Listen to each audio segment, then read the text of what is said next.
gente vai para a parte dos testes. Eu vou dar uma agilizada para ser mais prático.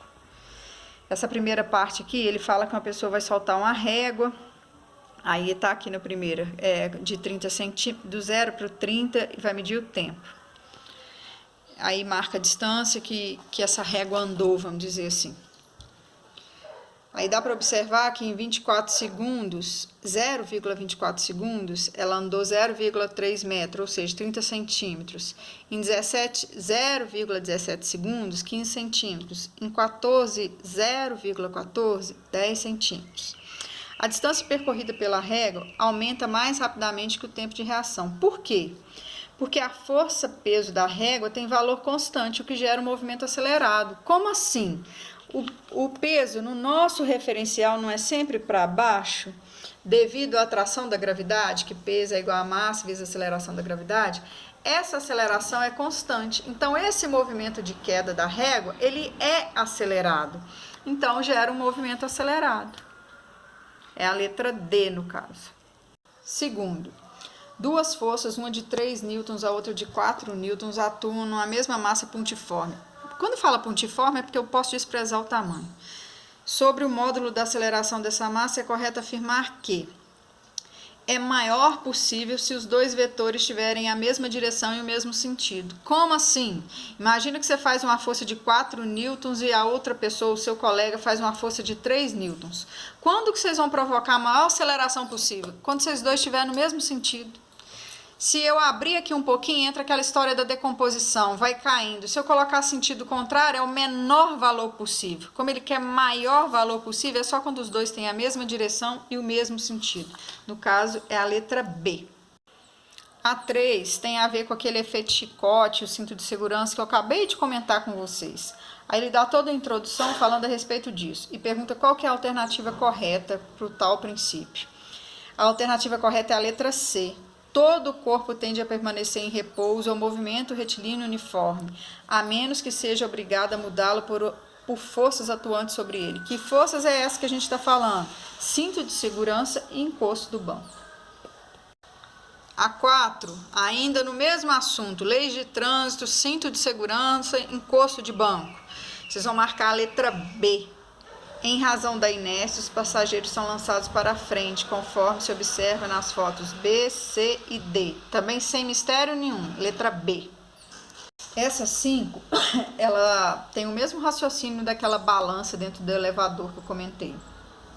Um avião com velocidade constante e horizontal, voando em meio a uma tempestade, repentinamente perde altitude. Sendo tragado para baixo, permanece com aceleração constante e vertical. A aceleração dele, no caso, vai ser maior do que a aceleração da gravidade. É como se fosse um elevador que rompesse o cabo e caísse. No caso do elevador, ele ia cair com aceleração igual à da gravidade. No caso do avião aqui, a aceleração ainda é maior do que a gravidade.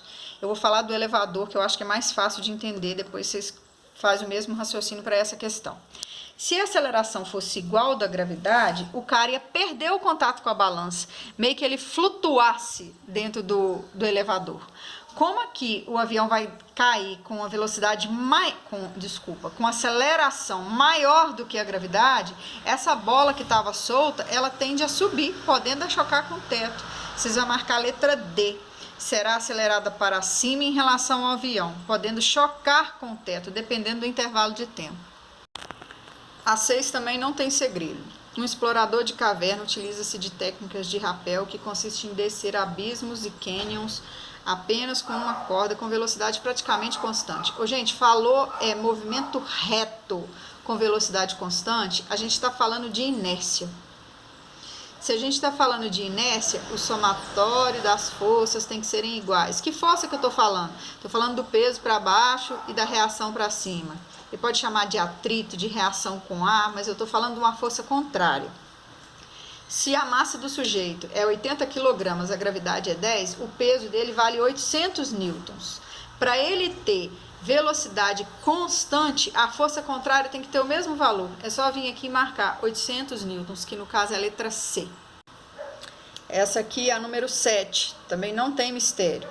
passa toda uma introdução que pode gerar dúvida, porque é questão de Enem, a ideia é um pouco essa, dificultar, mas vamos direto aqui, ó. Na figura, os vetores que representam as forças que provocam deslocamento e o atrito são respectivamente. Ele vai deslocar na horizontal. Isso aqui não me interessa, eu estou falando na horizontal. Se ele vai deslocar, eu estou falando então de forças contrárias. A força que empurra ele para andar e a força de atrito, que dificulta o movimento dele. Se eu inverter, também não muda a minha opção. Se eu estiver falando que ele movimenta para a direita, o atrito...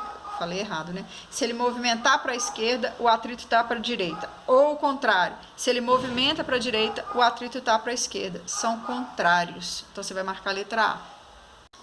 A8, gente. Um ônibus de peso igual a 10.000 newtons está movimentando com velocidade de 15 metros por segundo. O motorista dirige o ônibus à vista na pista de rolamento. O animal aciona o freio. O ônibus percorre 9 metros durante a frenagem até parar. Aí ele pergunta qual o módulo da força de frenagem. Então, a distância é 9, a velocidade inicial é 15 metros por segundo e a final é 0, porque ele vai parar. Aí a gente pega a equação de Torricelli ou Torricelli. V ao quadrado é igual a VO ao quadrado mais 2AD. Se ele para, a velocidade final é 0. 0 ao quadrado não faz diferença, vai ser 0 mesmo. 15 ao quadrado mais 2 vezes A vezes 9. 2 vezes 9, 18A. Eu peguei esse 15 vezes 15 dá 225. Peguei e passei para cá com sinal negativo. Então, dá menos 225 dividido por 18. Isso é a aceleração. Eu tô sem calculadora, fiquei com preguiça para adiantar, não dividi não. Aí, voltei aqui, ó. Força é igual a massa vezes aceleração. Se o peso dele é 10.000 newtons, lembra que eu multipliquei por 10? Então, eu tenho que tirar um zero daqui para me achar a massa. Então, a massa dele, na realidade, é de 1.000 kg. Peguei a massa de 1.000 e coloquei aqui com a aceleração que eu achei, 225 dividido por 18. Aí, eu simplifiquei por 9 aqui dá 2, por 9 aqui dá 25. E multipliquei 1.000 vezes 25, 2.500. É 25.000 no caso, né? Eu tenho que colocar 0. 1.000 vezes 25, 25.000. Dividido por 2, 12.500. Então, é a opção B. Ah, e detalhe. Lembra que eu falei numa questão lá sobre o módulo da frenagem? Ô, Fernanda, por que você engoliu esse sinal negativo aqui? Não engoli, não. Ele tá aqui, ó. Na realidade, a minha resposta é menos